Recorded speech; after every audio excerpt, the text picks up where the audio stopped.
ఇది మనసులో పెట్టుకోండి. ఏటో మొన్న చూశాను, ఎవరో సినిమా ఆయన పేరేంటి,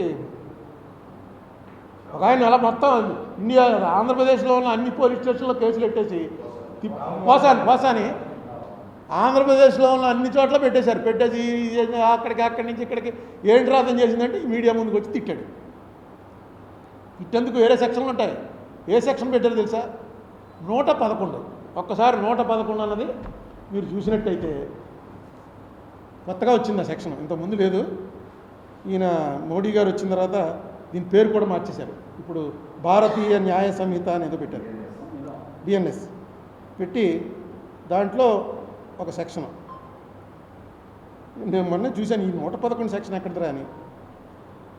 దాని ప్రకారం ఎవరి మీద పెట్టచ్చు అంటే ఈ సెక్షన్ 111 సెక్షన్ పెట్టేశారు. పెట్టేసి మొత్తం తిప్పారు. నాకు అనిపించింది ఇది శపమానం. ఇది ఒకసారి పెట్టుకోండి, శపమానం ఒకసారి వినండి. తిట్టినవాడు వేరే కేసులు ఉన్నాయి, డెఫినేషన్లు ఉన్నాయి. ఇంత భయంకరంగా చేయక్కలేదు. అలాగే ఇప్పుడు ఆంజనేయులు గారి ఉంది.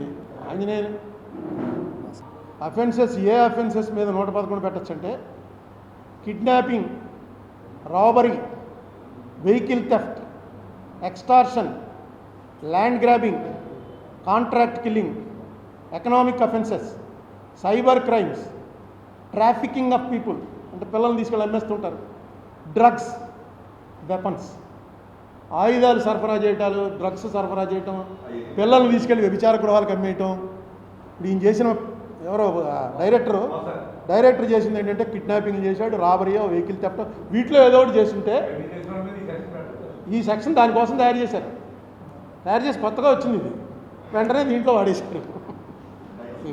ఇదిగో తర్వాత ఇంకోటి, ఇదిగో నేను తీసింది ఇది గ్రూప్ ఆఫ్ పీపుల్ యాక్టింగ్. ఇందులో మళ్ళీ గ్రూప్ ఆఫ్ పీపుల్ అన్నారు పెట్టి దేశద్రోహం కూడా. పాకిస్తాన్కి రహస్యాలు అమ్మేస్తున్నాడు, చైనాలకు రహస్యాలు అమ్మేస్తున్నాడు, డ్రగ్స్ అమ్మేస్తున్నాడు, పిల్లల్ని వ్యభిచార గృహాలకు అమ్మేస్తున్నాడు. ఆయన చూసుకుంటూ గొల్లు మరి మొదలుపెట్టాడు. ఇది ఎక్కడ గొడవ రావు.